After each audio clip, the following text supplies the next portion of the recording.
High, আমি বিকি। By profession আমি একজন goods vehicle driver, by passion আমি একজন সিনেমাটোগ্রাফার।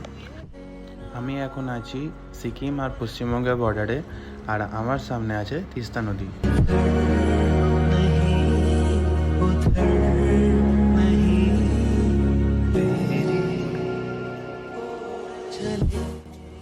দাঁড়াও, তোমাদের দেখাই আমরা এত দূর কী করে এলাম।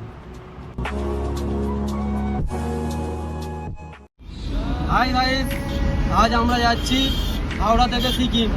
তো এখন আমরা আছি সলম মোড়। এখন বাজে 10টা 4। আমি আছি, আমার বন্ধু বিকি আছে। এখানে আমাদের ডিউটি হবে আজকে সারা রাত গাড়ি চালাবো দুজন মিলে। রাত্রিটা পুরো আমার বন্ধু চালাবে, কারণ আমি রাত্রিবেলা সত্যি কথা বলতে ঘুমিয়ে পড়ি। আমার বন্ধু চালাবে আর আমি দিনটা পুরো চালাবো।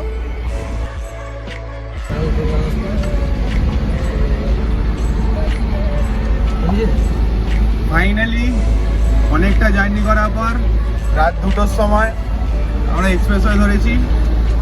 এবার দেখা যাক কতটা কি যাওয়া যায়, কতটা একবারে ট্রেনে যাওয়া যায়।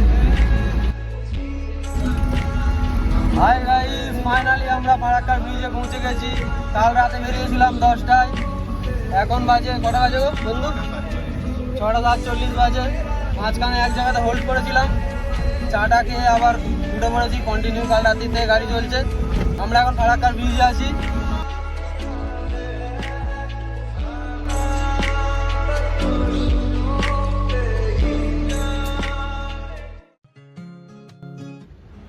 আমাদের এই জার্নিতে দেখতে পাওয়া প্রথম পাহাড়, আর ওই যে সামনে দেখা যাচ্ছে পেট্রোল পাম্প, আমাদের চোখে দেখা সব থেকে সুন্দর পেট্রোল পাম্প।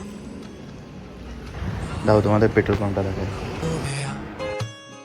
मेरा दिल कहीं दूर पहाड़ों में खो गया, उससे मिले हुए मुझको तो अरसा हो गया।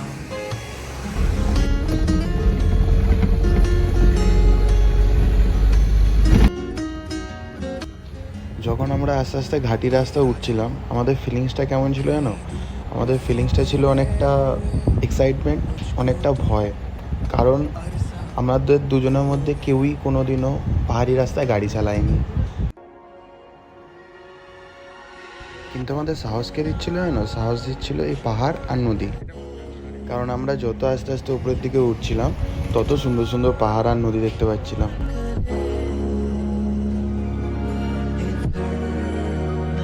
এরমভাবে যেতে যেতে প্রায় রাত 8:30টার সময় আমরা সিকিম বর্ডার ক্রস করি।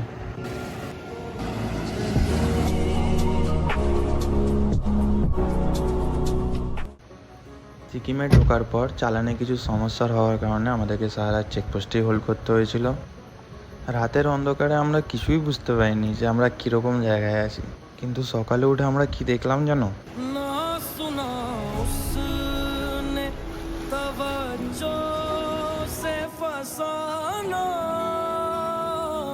दिल का, ना सुना उसने तवज्जो से फसाना। সত্যি বলতে সকালে উঠে এরকম ভিউ দেখার পর সারা রাত যেভাবে কষ্ট করে গাড়িতে কাটিয়েছিলাম, ওই কষ্টটা আর কিছু বোঝাই যায়নি। চালানে যেসব সমস্যা ছিল সেগুলো সব মিটিয়ে প্রায় সকাল 10টার সময় আমরা বেরিয়ে পড়ি নামচির উদ্দেশ্যে।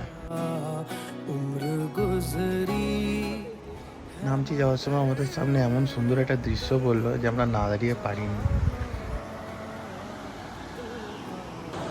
এই হচ্ছে বন্ধু, এই যে আমাদের গাড়ি, যে গাড়ি নিয়ে আমরা এসেছি।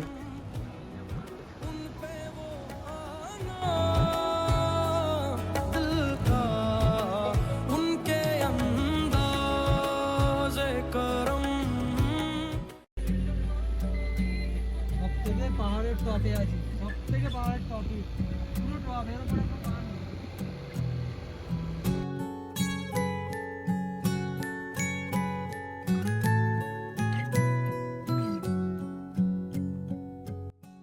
আমরা যদি আমাদের জার্নিটা তোমাদেরকে আরও ভালোভাবে দেখাতে পারতাম, আমরা আরও খুশি হতাম।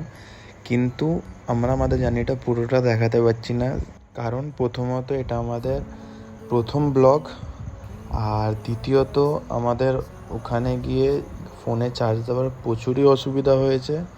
আর আমরা ওখানে যে জিনিসগুলো নিয়ে গেছিলাম সেগুলো একটা নির্দিষ্ট সময়ের মধ্যে আমাদেরকে ডেলিভারি করতে হতো, তাই আমরা এরপরে আর কোনো ভিডিও করতে পারিনি। তাই ভিডিওটা এখানেই শেষ করতে হবে। परवरदिगारा परवरदिगारा कैसी सुनी तूने मेरी खामोशी ओ परवरदिगारा ये फितूर मेरा लाया मुझको है तेरे